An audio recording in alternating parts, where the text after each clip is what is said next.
Welcome to another episode of YGG SEA AMA. Today we have Genopets, Kevin Kim, the COO of Genopets. Welcome to YGG SEA. Thank you for having me, Vic, and thank you to the YGG community as well for making the time to learn more about our project. I'm really excited to talk about it and answer any questions people might have. No doubt.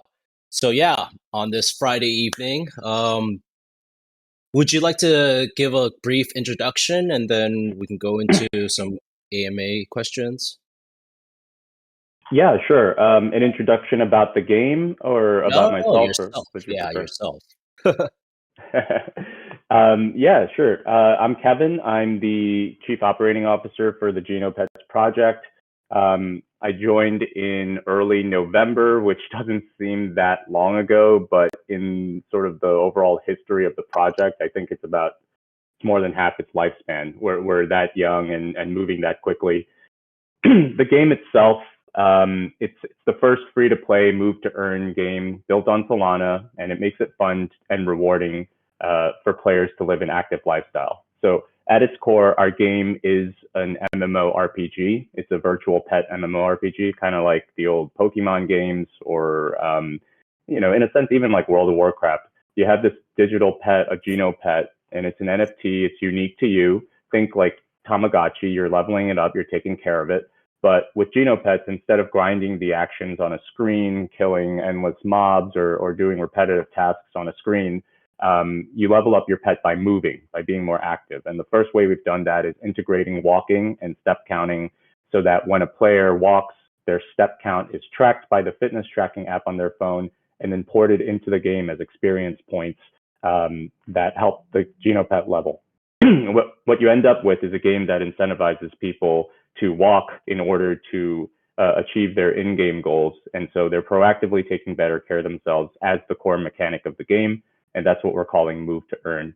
And of course, just like with any RPG game, the leveling up can get repetitive. So there is going to be an extensive crafting and augmentation game portion of the game as well, where rather than focusing on breeding Genopets, the goal is to evolve them and personalize them to a degree that wouldn't be possible in the core mechanics. So there's a lot of stuff in the game for everyone, but the core idea is this concept of move to play and combining that with play to earn.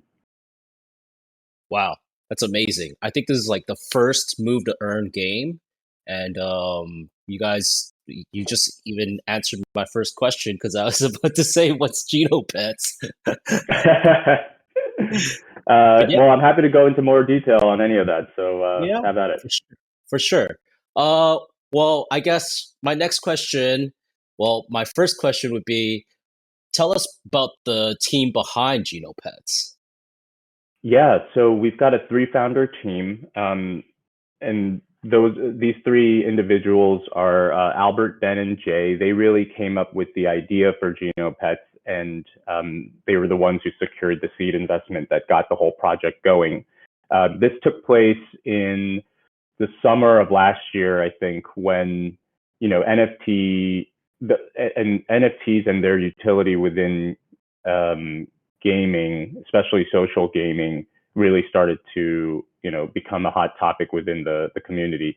From Albert's perspective, the story is a little bit older than that. A few years ago, he and Ben in 2018 first entered the blockchain space as entrepreneurs with this idea of a health data marketplace where you could kind of conceive of if you're able to store your personal health data on the blockchain, then you can kind of tokenize it and then monetize it in a way that's never been done before, because in the past, the model has always been that other companies or institutions are holding your health data and they allow you to access it when you need it.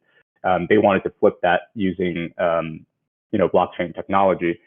They won a seed investment for that. They won a lot of accolades. It was a really hard idea at the time. I think it's still not quite practically feasible. But from that project came this idea of, well, if your health data is on the blockchain, Yeah, it should be an NFT. And then kind of when they started to see games like Zed Run and even Axie start to take off, they were like their mind started going towards, well, if it's an NFT that represents your health, it should be something fun, like a pet, like a Tamagotchi, and that's where this idea of Genopets arose, where maybe it can't be this big serious project about reinventing the health data and healthcare model, but maybe it can be something that leverages some of the technology in all of these different areas to create a game that I think hasn't been around before and is really aimed at something different. It's not trying to just make you spend time on the screen. It's trying to enhance your life in a way as well. Yeah, for sure. So pretty much you guys started when it was I would coin it NFT summer. It was DeFi summer in 2020, and then 2021 it was NFT summer. So yeah. That's right. So why did you guys start Genopets? In short, we wanted to create a game that helps people be the best version of themselves, and that starts at level one with incentivizing people to stay active while gaming, which is typically kind of an oppositional or a contradictory concept, right? People think gaming, they think, okay, you're having fun, but you're letting your body go to waste. We wanted to link the physical with what's happening on the screen to try to enhance both. And then, as we built out that concept, we started to see just how powerful it could be.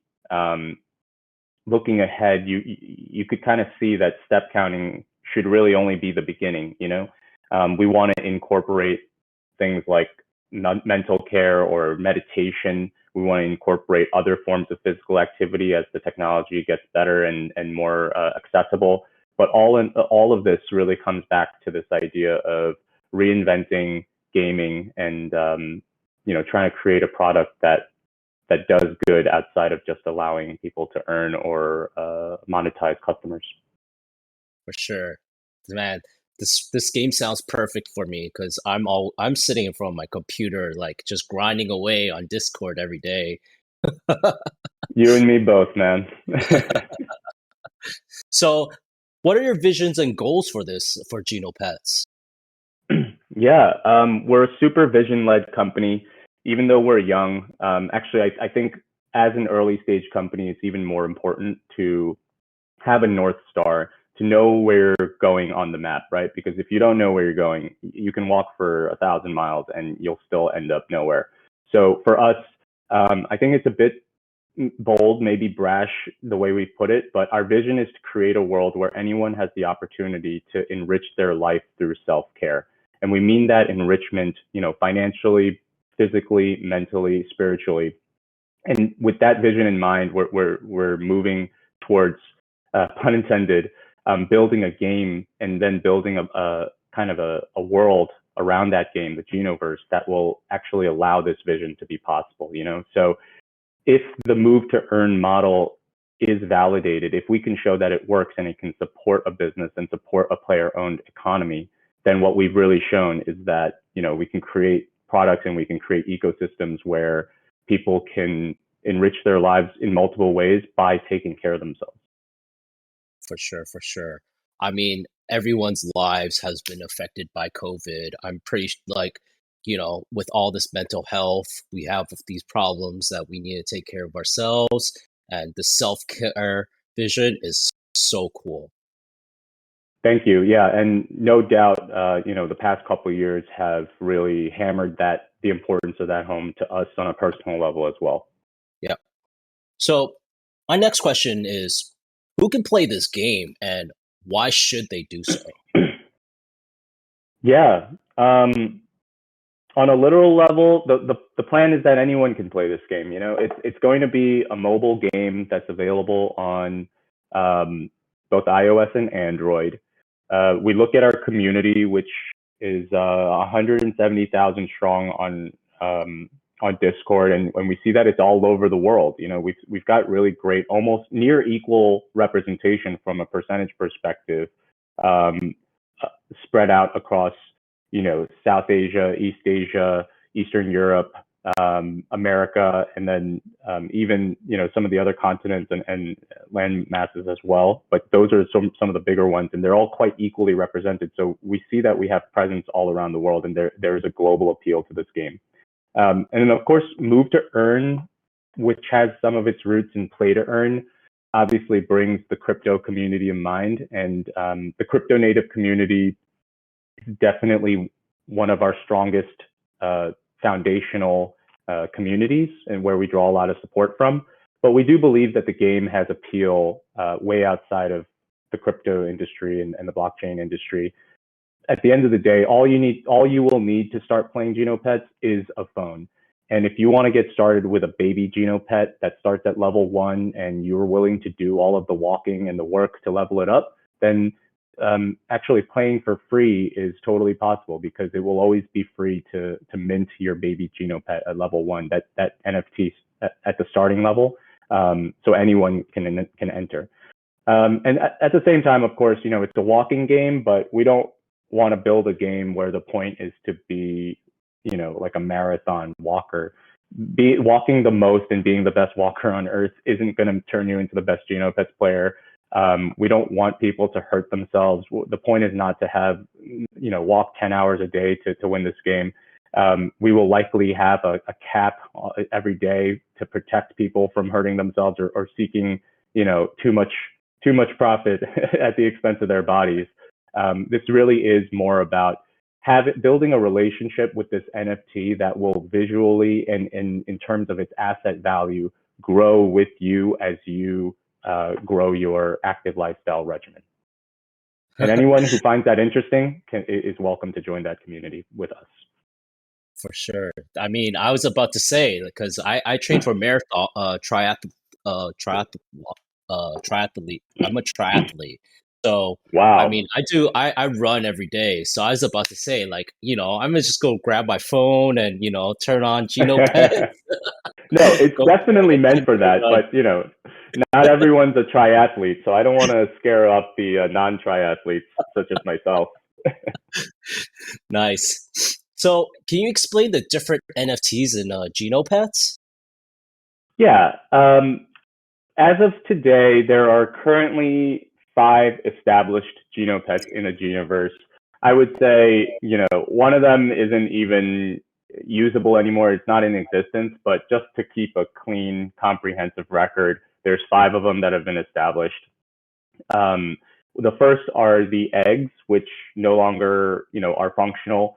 They were just a special aspect of our Genesis Genopet launch. So when we minted and launched our first generation of pets ever, the eggs were essentially what was handed out at first. And these eggs could be hatched into the Genesis Genopets using a special process that we rolled out as part of a fun activity with the community. And then any of these eggs that were not hatched by the deadline were turned into cracked eggs, which have no, purpose or no utility, but kind of float around now in various marketplaces. I think they're viewed as rare collectibles, and I'm sure if the game itself becomes more popular, there might be some niche interest in that. But they don't have any purpose in the game any longer. Of course, the Genopets themselves, they're NFTs. And then their homes, which are called habitats, which are very important for the paid portion of the game and for the earning portion of the game. These habitats are also NFTs in their own right. For the Genesis habitats, our first ever habitats that are soon to be released as part of our roadmap, Terraform Seeds are NFT ingredients that will be necessary for constructing the first set of habitats as part of a big treasure hunt we're going to be doing to educate the community and build up excitement about the habitat release. These Terraform Seeds were handed out as sort of consolation gifts to those community members who participated in our fair launch auction to try to secure one of the early Genesis Genopet eggs. Not everyone could get one, obviously, because there were only a little over 3,000 of those eggs available for the Genesis Mint. So if you didn't get an egg, we gave you a Terraform Seed to at least give you a leg up on creating habitats. So habitats are habitats are the third type of NFT. The Terraform Seeds are the fourth, and then the last are crystals. These have not been fully released in the beta test version yet, but they have been created, they have been designed, and they're going to be one of the first sort of consumable NFTs that are released within the game. That's because these are the building blocks of the crafting and itemization side of the game. So obviously it's an RPG when we want to incorporate things like power-ups, XP boosts, various consumables for different effects, maybe even wearables, although that may, for your Genopet for later down the line. But anyway, these are all pretty common elements of an RPG game, and crystals are sort of the building blocks, the fundamental ingredients that you can use to craft all of these different items as you go. These are NFTs as well. So those are your 5 established NFTs. And yeah. Wow. I mean, just speaking of crystals, we do have crystal giveaways for the best 5 questions later on. But I mean, That's right. looks like you guys have this well thought out plan. And my next question is about your economy. How do the tokens work with the model of your game? Yeah. Well, everyone has a plan until they're punched in the mouth, right? I think that's a Mike Tyson quote. I just want to acknowledge that, a lot of this is, we have spent a lot of time thinking and designing all the different elements of our game. I also want to acknowledge, part of the excitement is what will happen when the rubber hits the road. But yeah, thank you for acknowledging that we've spent a lot of thought on this. This actually leads directly into the economy stuff because, designing your player-owned economy can always be tricky. I think there's a lot of good examples to learn from, but because of the move to play element, we had to be conscious of, what should work for our game.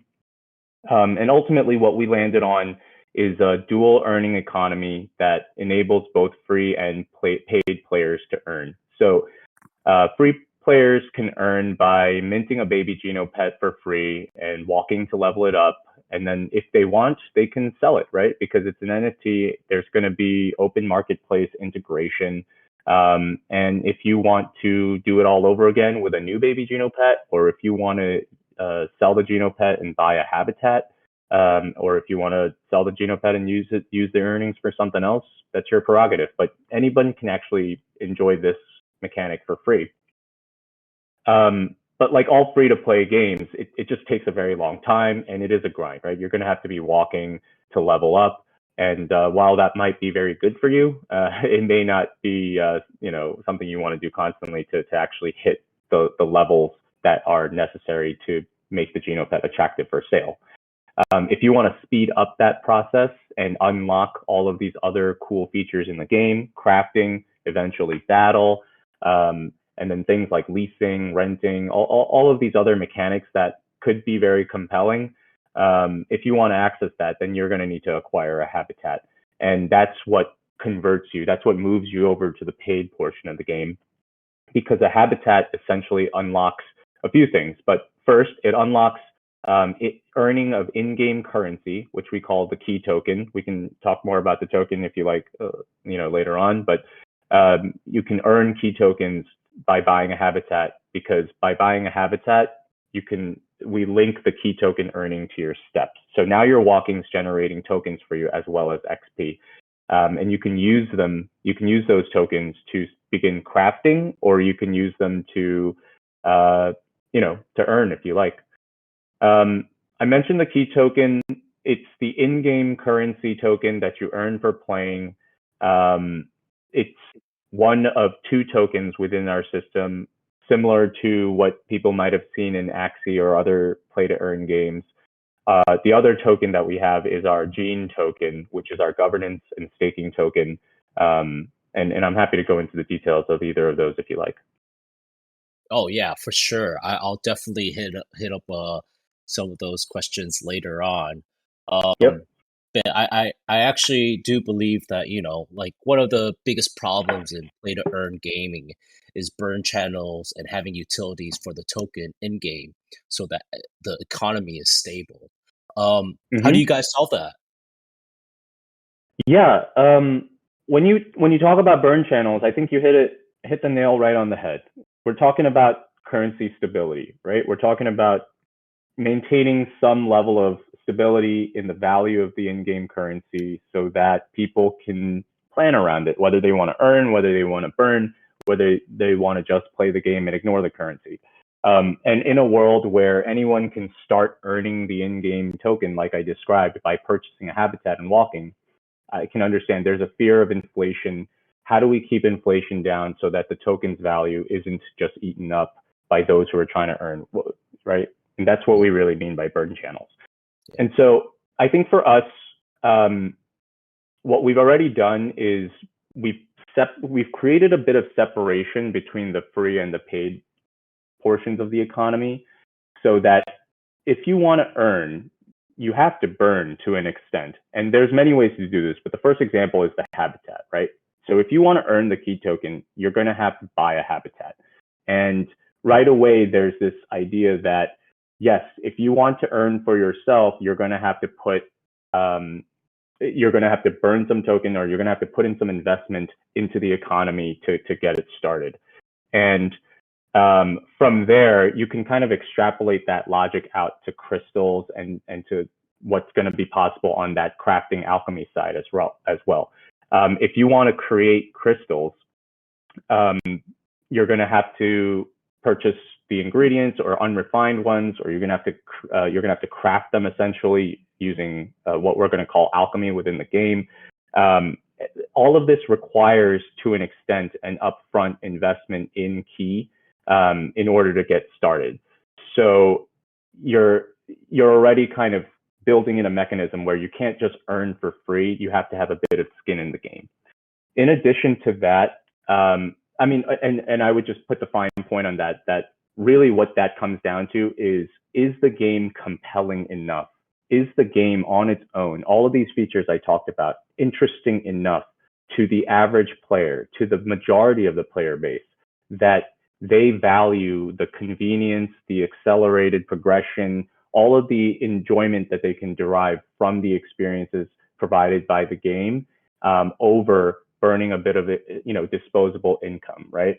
And I think creating creating those experiences are going to bring value and sort of legitimize the purpose and utility of these different in-game earning NFTs that I just described, the habitat, the crystals. You don't need a power up until you care about the game. But once you care about the game, you're willing to pay almost any price for the exact right power up or for the exact right boost or item or augment. And so that inflection point is what we're aiming towards. But at the same time, we want to create it in a way where it's not so one way where we're just trying to extract value from players who are willing to pay for this level of convenience or pay for this level of progression. We want to make it stable so that those who are earning have to take it seriously enough to kind of invest in their asset, and then on the flip side, for those who are consumers within the economy or contributors to the economy, we want them to get great value for what they're purchasing, right? And that means building a game that they are happy to burn on. And then the final point I'll put on the whole subject is that the in-game burn channels are obviously very important. But at the same time, I think if you look at this idea of is the game itself compelling, then you can start to leverage things like the open marketplaces and the truly sort of free-flowing player-owned aspects of the economy to recognize that, look, people can earn through marketplace sales primarily, right? And those earnings will likely come from these external sources rather than having a direct sort of in-out relationship within the economy itself. Wow. I mean, say no more. You said burn to earn. I'm thinking about like burning calories. So I'm definitely interested. But yeah, speaking about your dual token system, you said it was sort of like Axie. Can you tell us more about your tokens? Absolutely. So I mentioned the Gene to start. Gene is our governance and staking token. It will allow our community to vote on in-game decisions. We're not quite there yet, but that is definitely the plan. The token will also allow holders to gain access to special features as well as stake the token to earn rewards in the future. The Gene token is also going to be used in nearly all in-game actions, such as crystal refinement and habitat terraforming. But instead of being burned, they go into the community treasury to be distributed again later on, creating this virtual cycle for the token to flow in and out of the ecosystem. And this is similar to the AXS design, if you're familiar with Axie and their token model. The Gene token has been launched. It was launched in November with a small initial circulating supply that's going to grow as the community treasury releases over the next few years. But yeah, it is out there and it's being openly traded on a few different exchanges.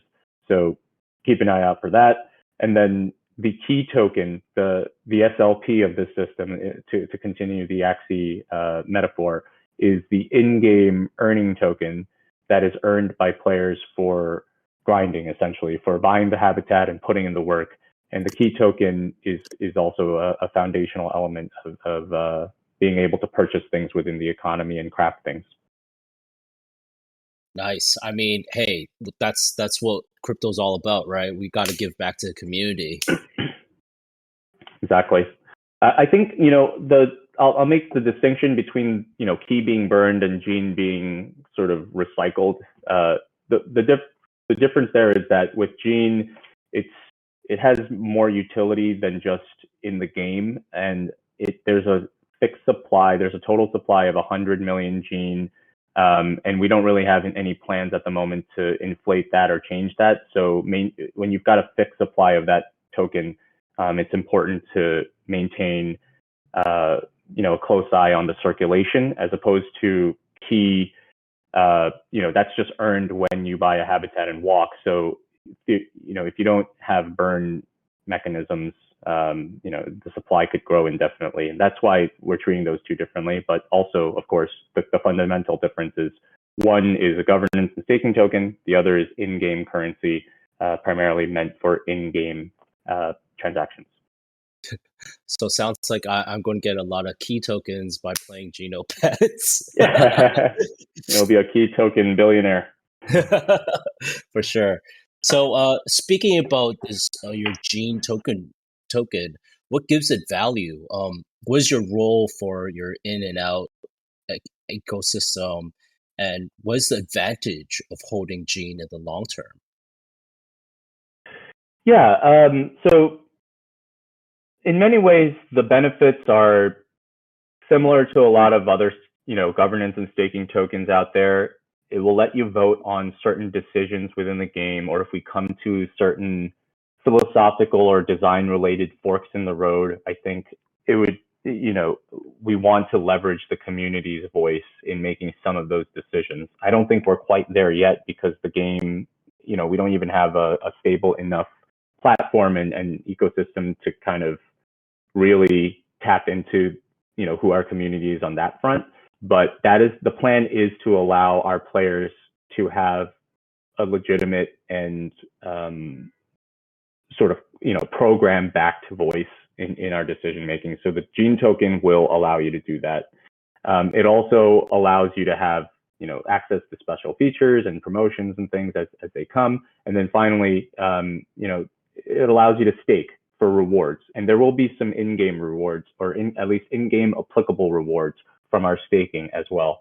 All in all, it's a token that represents a staking and governance interest in our project. So, holding it long term, I think, and staking it, doing the right things to help us preserve its stability will also help us, build the game we want in the way we think is right, and help us appreciate the value of the token overall.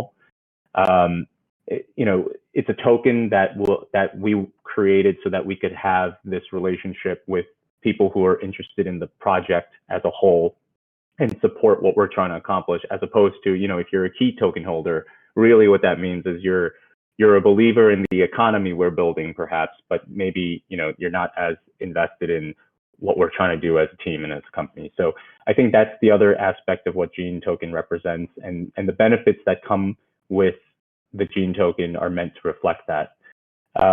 Of course, yes, the token also does have in-game utility. It has crucial required roles to play in things like crystal refinement and habitat building. But yeah, it's a multi-dimensional token, and hopefully I've conveyed some of that.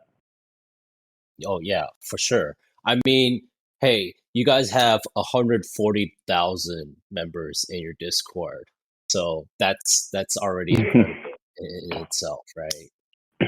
Thank you. Yeah. So I mean, I wanna ask a question for YGG SEA fam. Like, how do we fit in your economy? Yeah. Guilds are crucial partners for us. And it's not just because we're on the same side of this, GameFi revolution where we're redefining what it means to create these sorts of, player-owned economies and metaverses, and just really reinvent the model of mobile gaming.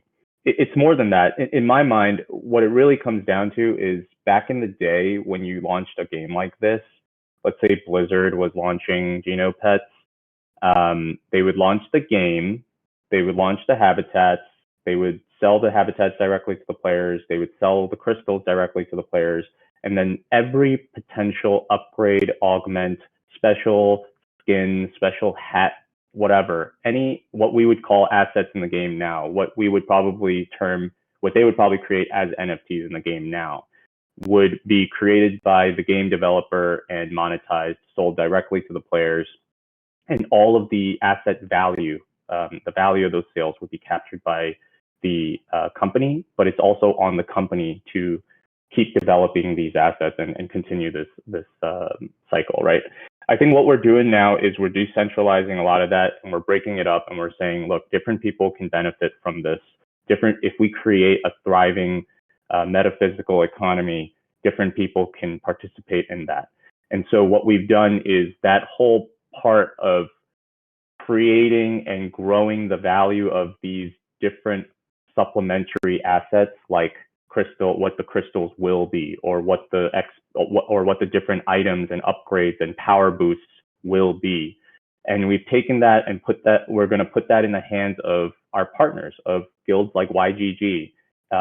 You guys are already laying claim to, a number of habitats and a number of different value creating assets in the game.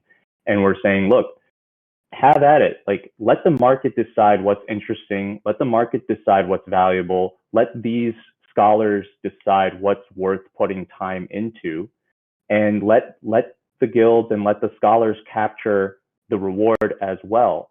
And in exchange, like, what we're getting active, passionate and really focused players who are going to then be converting their time and their energy into appreciating and growing the value of the various assets within the game to contribute to the other players who want to, take advantage of that, or who want to benefit from that.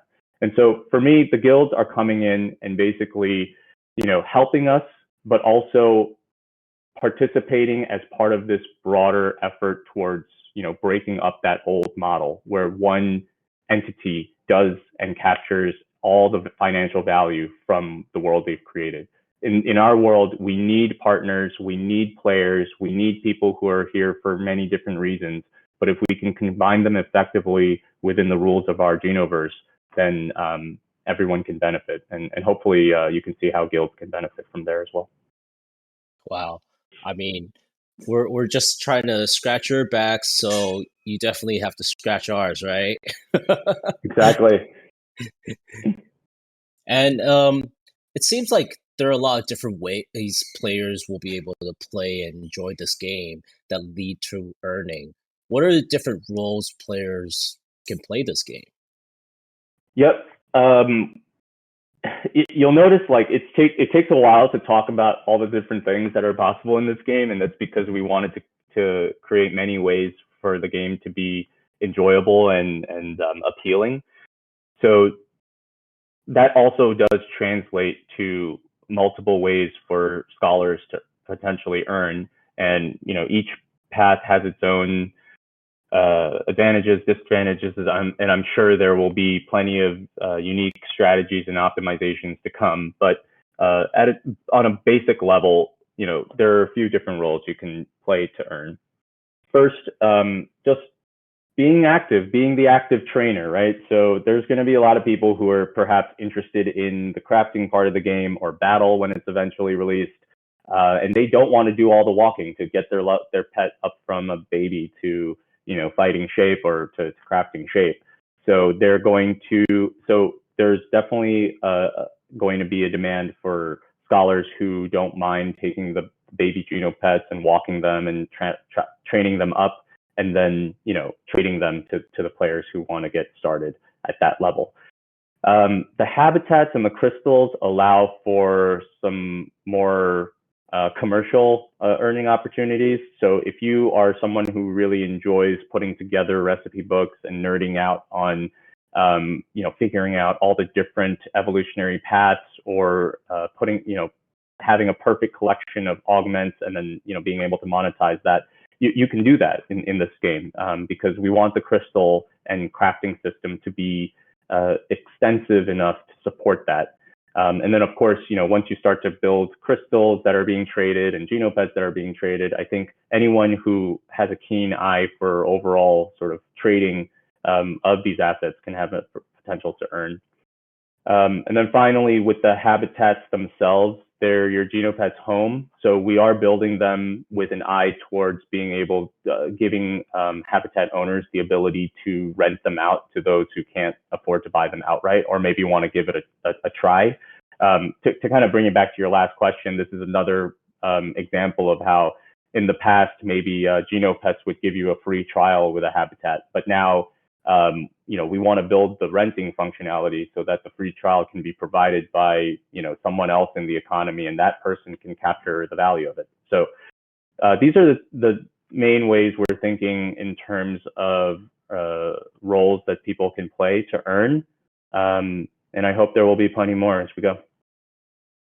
Yeah, I mean, these roles are definitely made for guilds and whales and even scholars, right? I hope that you guys grab like even more guilds in the future, because I think that's how it will help everyone benefit, especially in today's economy. Everything's getting more expensive, and we need to help out people in third world countries. That's right. Before my last question, I do see that one of our co-founders is also on, Irene. Um, if Irene, you're listening, please help in choosing a question for us, because it's going to take some time for us to read. um, so if you do see, just give a thumbs up or raise your hand. But yeah. My last question before I bring it out to the questions for the YGG SEA fam is, what is your roadmap and your future milestones? Yep, great question. And 2022 is going to be a big year. I just want to reiterate that we really haven't been around for long. It hasn't been 6 months since we got our seed investment. It hasn't been half a year since we were 3 founders, and that's it. So we've gone from 3 founders to a team of over 15 full time now, trying to get to 30 by the midpoint of this year. We launched Genopets publicly, and the Discord community size speaks for itself. And there's over 150,000 people signed up for the public beta. For this year, we just want to capitalize on that momentum while building out the team so that we can continue to have sustainable success. I think scaling out is going to be a challenge, but it's absolutely critical because we have some big milestones this year. In terms of the product roadmap, our private beta was launched last week. We did hit a couple of hiccups on that initial launch date, but we got it out very shortly after. It's in the hands of a small group of early testers now, those who already have Genesis Genopets, so that we didn't have to create the baby minting process first. We could allow them to just start testing the step counting mechanic and the stability of the app and stuff like that. We're just going to keep pushing forward along that track for the next quarter and a half. Some big things that are coming up. Habitat release and core habitat functionality will be available next. And please keep an eye out for the treasure hunt, which will involve the Terraform Seeds to kind of instruct our players on how to create habitats to start. And then we have crafting coming out shortly thereafter, and really fleshing out that system so that people can get their hands on what we would consider the more fun, customizable aspects of the game, boosts, power-ups, augments, and then battle and sort of PvE quests are on the roadmap after that as well. Yeah, I mean, 2022, we need to figure out what the summer of 2022 is gonna be. Hopefully, it'll be the summer of Genopets, right? I'm sure we'll all be surprised, but yeah, I'm sure it'll be something. There's always something new. Yeah, especially with this market, right? It's I think it's bear territory right now. Yep. Luckily for us, I think I truly believe the success of our project it doesn't really have anything to do with the token price at this point. For us, we think even if the crypto piece wasn't part of the game, the idea of a Tamagotchi meets Pokemon meets aesthetically, I think something out of Blade Runner, and then it incorporates your fitness activity into the game is a pretty fun and compelling game idea to start. So yeah, definitely see the volatility out there in the market, but for us, all eyes are on the prize of product delivery and getting the release out. So I did notice. Well, Kevin, thank you. I guess now is our giveaway now, our 5 crystal giveaway. So you can head over to the AMA discussion, go look for a question, and I'm so happy that I have my team backing me up because they already chose a question for you. If you want to take a minute to read some questions or not, I already have one question for you. If you want me to shoot it, I can go for it right now. All right. This question comes from Bertaz, and it is, my question is perhaps simply, but could help many. It's about the type of devices to use to take advantage of Genopets.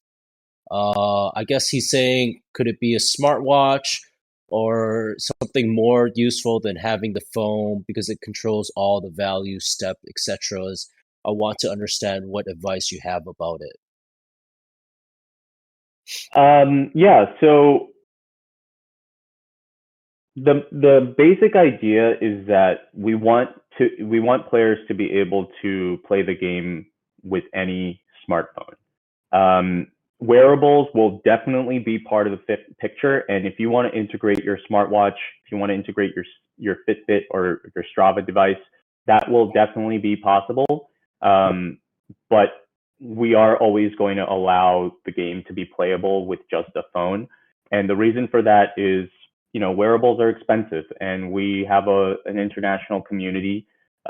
We don't want the barrier to to entry to be the price of a wearable. So even if the fitness tracking isn't as exact, or even if the technology is a little bit better on a Fitbit or something like that, look, we welcome that integration. We are definitely going to have that, but initially and fundamentally, the idea is you will always be able to play on a smartphone, and that's also part of the reason why we are doing the current private testing the way we are doing it. And for anyone who signed up for the beta whitelist, you will remember that you were asked a number of questions like, what kind of game are you comfortable with? Something with less features and more bare bones, or are you comfortable? Would you prefer something more fleshed out? What sort of device do you have? What sort of testing would you be willing to do? The reason we asked all those questions is because when we released the first build, we want it to be functional on not just phones, but what we expect are the most common types of phones in the hands of the users, potential players in the regions of the world where we're active. And a lot of these areas where our community members are from, they're not rocking like the latest, iPhone 30. They have Android phones, maybe a couple of years in use. And, the game that we're building can be demanding from, a system specifications perspective. So we have basically spent the lion's share of the past week just fine tuning that so that it scales appropriately with the performance level of your phone. So being able to play on your smartphone is foundational for us, just because it will allow the most number of people to access. But certainly other integrations will definitely be part of the picture, and you're more than welcome to use whichever wearable you prefer to help you meet your active lifestyle goals. Nice. So why don't you go through the questions, and I'll just while you're going through the questions, I heard you talking about Strava. I'm a huge fan of Strava. I use Strava almost 3 times a week. I mean, I can't believe you guys integrated that. I love how like you're talking about people don't own an iPhone. I don't even own an iPhone, so I mean, I'm an Android user. Hey, this is not made up. A few weeks ago, I put in an order for all of these old refurbished Android phones, and everyone, the entire team got like A9s and all these like old school phones in the mail, just so we could start testing directly. So right there with you, the world is not just an iPhone world, and we want to accommodate that. For sure. Okay, I guess I'm seeing a lot of questions about how to prevent cheating and abuse. You want me to touch on that real quick? Yeah. So, do you want to choose one person that did? It seems like Voss is chosen. I call him Boss Voss because he's a self-taught engineer. He's an amazing guy. Just got LASIK. I can't believe he's still like looking at the screen. Boss, take some time to rest up your eyes. But he did say, I choose this question, I'm rephrasing it. How are you planning to handle bots?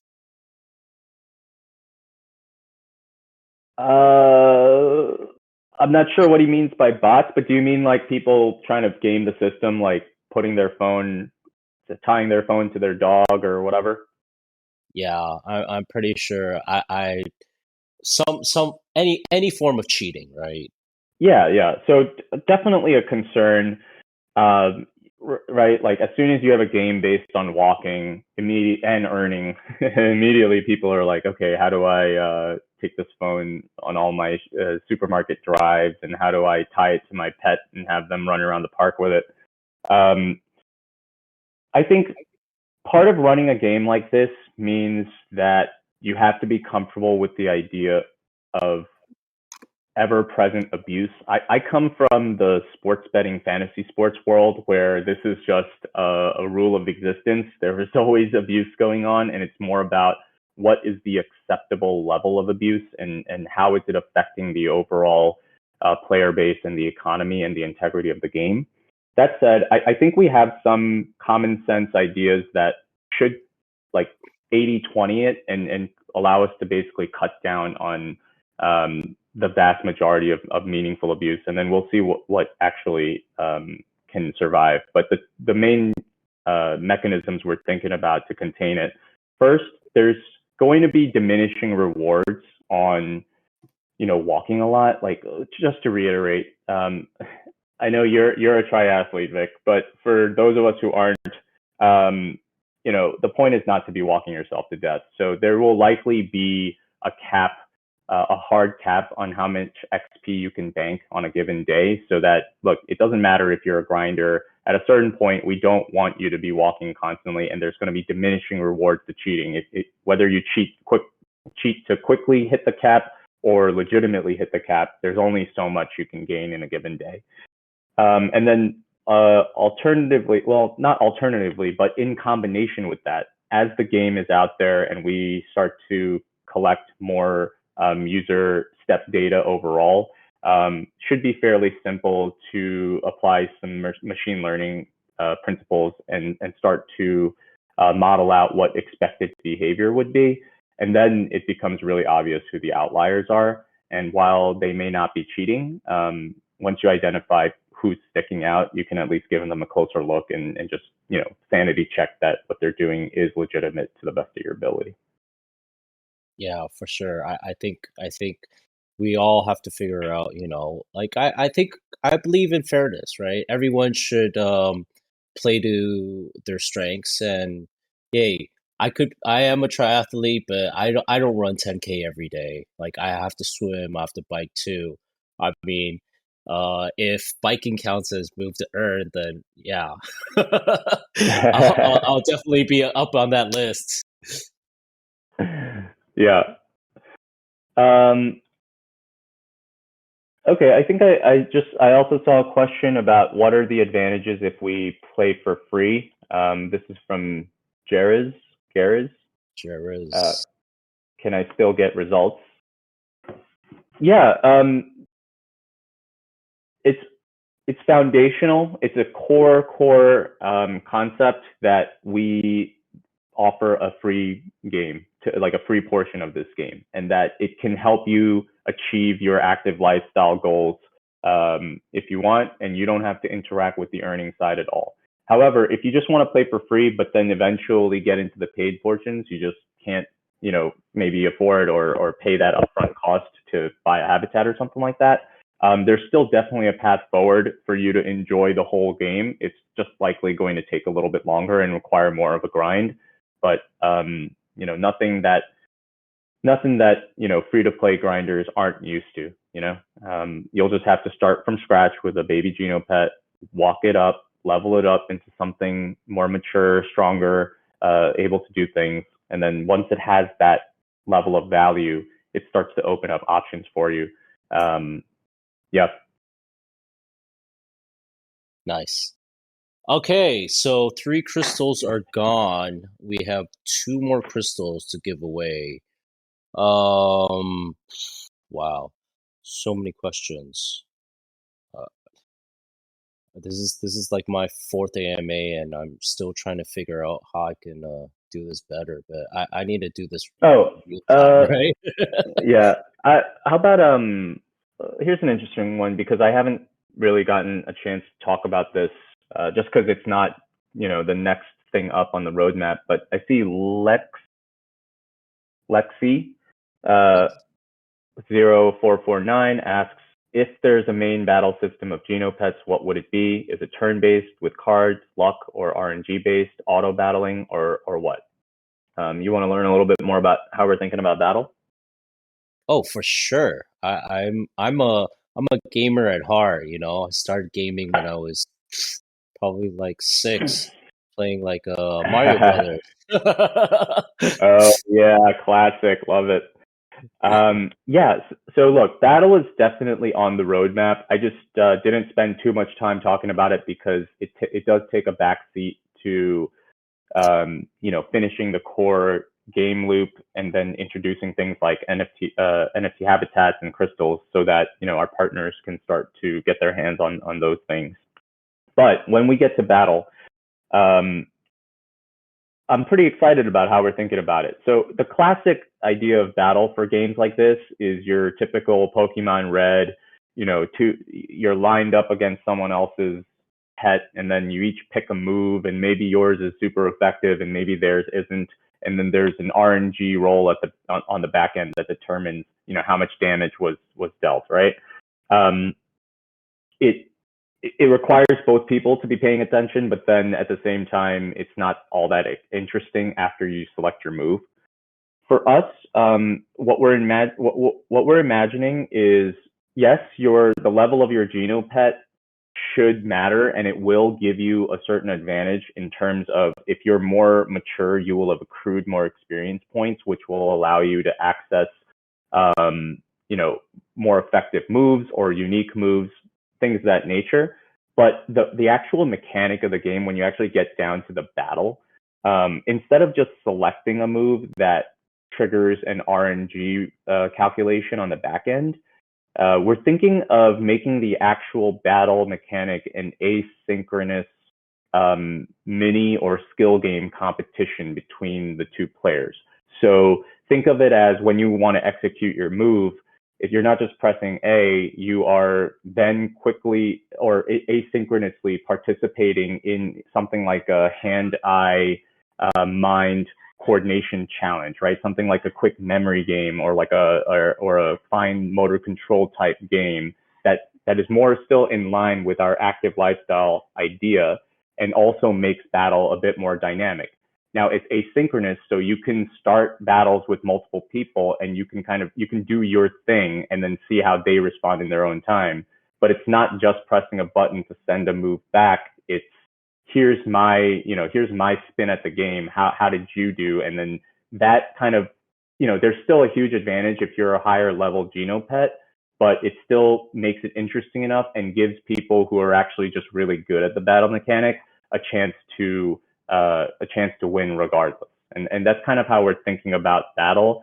We want it to be fun. But as you can see, it's also a kind of a novel idea, and it's right now the top priority is just making sure the walking piece is seamless. But eventually we will get to battle, because what's the point of having a really sick pet if you don't get to use it?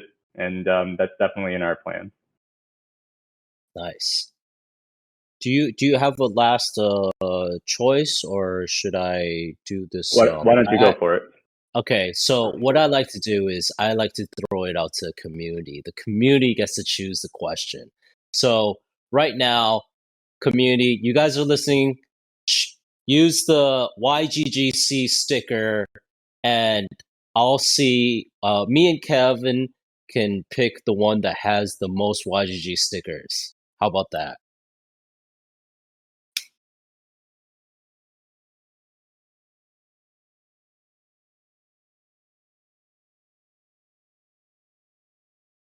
All right, let's see. There's 1, 2. All right, if your question has already been chosen, I can't choose you again, because that's not fair, and we have to be fair to everyone.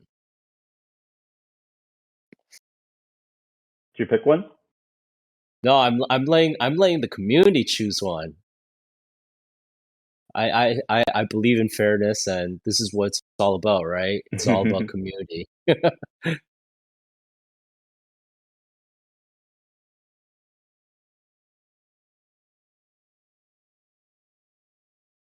I know Lexi has already chosen a question, but so far it seems like he's getting the most YGG stickers. Lexi, I will answer your question, but I don't know. Should we reserve the crystal for another member, or should he get Yeah, two? I think you can answer his questions while everyone else is going for is doing the stickers, so I can try to tally it up. Yeah. Okay. I'll answer Lexi's second question while you guys tally up. So The question is, if Genopets is a free-to-play game on Solana, what's my take if there's a high tendency for the tokens to be oversupplied by the surge of many players freely coming into the game? So I assume you're talking about key token, because for Gene token, you have to, you'd essentially, you can already buy it on an exchange. So sort of the supply of the token is also fixed and then controlled by the market. So for the key token that's earned in the game, although we are, I'll just reiterate, although we are a free to play game, if you want to earn the token, you have to buy a habitat. So you have to convert to a paying player to begin earning. And I think that will already put a clamp down on exactly on the number of people that are actually generating tokens within the game. If you look at most free-to-play game models, like your Candy Crushes of the world, that free-to-play conversion rate is actually quite low. So just because we get a lot of free players doesn't necessarily mean that they're all going to convert to earning paid players that are going to have then an effect on the token, on the key token supply. Now, even if they all do convert, which would actually be amazing for us as a business, if they all converted, the beauty of the system is that the economy is entirely player owned, right? So if there's more people earning and there's more key being generated, that means that the players who have the NFT assets in their hands, like the habitats, or those who are specializing in terms of being able to craft unique crystals or discovering unique crystal paths or recipes or augments, different upgrades within the game, can charge a higher price for those to other players because they know there's just there's a greater supply of money in the system. So I would say it's twofold. One, not every free player coming in is going to be jumping into the paid portion of the pool and then just generating tokens. So that, I think that's a little bit oversold as a concern. And then on the flip side, even if they do enter the system, because it's an open economy run by the players, if you see that there's more buyers with more money in their pockets as someone who is crafting crystals as a guild scholar, you would just raise your own prices so that you can capture more value. All right. I got to drop off in about 10 minutes. So you want to do that last question? Yeah, there's actually two really good two great questions by two different people, and let's do it. I have a hard time choosing. One is by Azriel, which is, where will you be positioning Genopets in GameFi industry in the future, and how exactly your strategy to achieve it? The other question is from Yuki, which is, what was the most difficult part when you're developing, and how did you overcome these difficulties? And going back to the day one of development, is there anything you would have done differently? So you choose one. That's our final winner of tonight. Oh man, that's a tough one. We can't just do them both. Okay, I will do the. I mean, if you want to give another crystal, that's cool with me. This is just six crystals. I'm gonna get yelled at. Look, I'll do the development one because I do think it's a little bit different and interesting.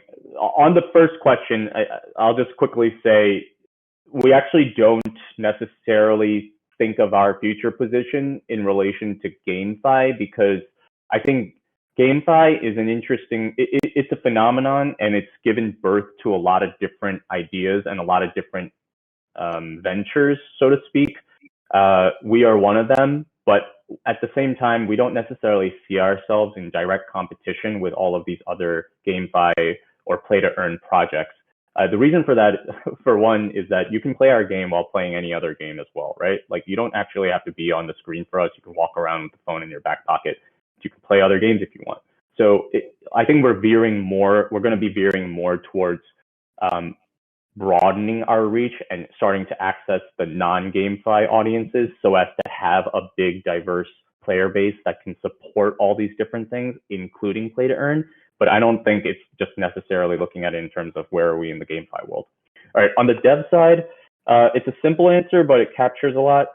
The biggest challenge for us has been directly tied to some of our biggest advantages.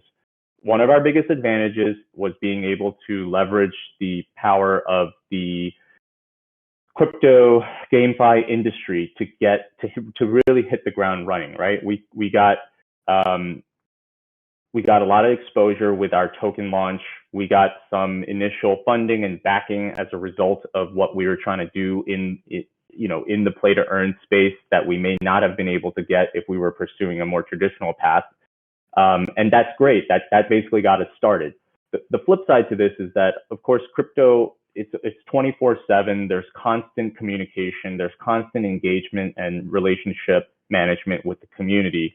And so building a game while under, pretty intense public scrutiny within our community and having a direct dialogue with the community while you're building and having people weigh in on decisions like as you're trying to make them can be quite stressful and can be quite difficult, especially since the old way of doing things, the old model of building games was, hey, developers would hire a team and then they would go into stealth mode for like a year. And then they come out with a fully finished game and then just try to market it like crazy and make a ton of money. We're doing it the complete other way, right? We launched the company.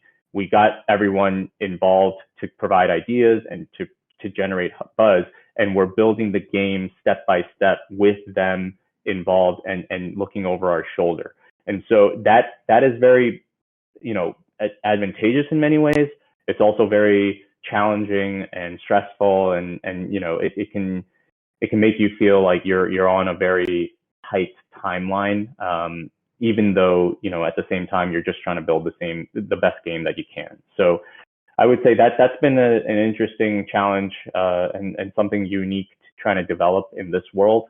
But you know what? At the end of the day, it's absolutely worth it. For sure. I mean, I think everyone is down to grind, and we learn from our past failures, and that's what makes us successful, right? That's right. Well, Kev, I know you have to run. YGGC fam, thank you for listening out your questions. I will reach out to each and one of you guys, and I'll send you guys a form. Kevin, do you have any last words you want to say to YGGC? Thank you so much once again for making the time and having me on. Thank you for hosting, Vic, and look forward to amazing collaborations together. I can't wait to see what the rest of the year brings. For sure. So if you guys have not, remember to follow the Discord, follow the Twitter.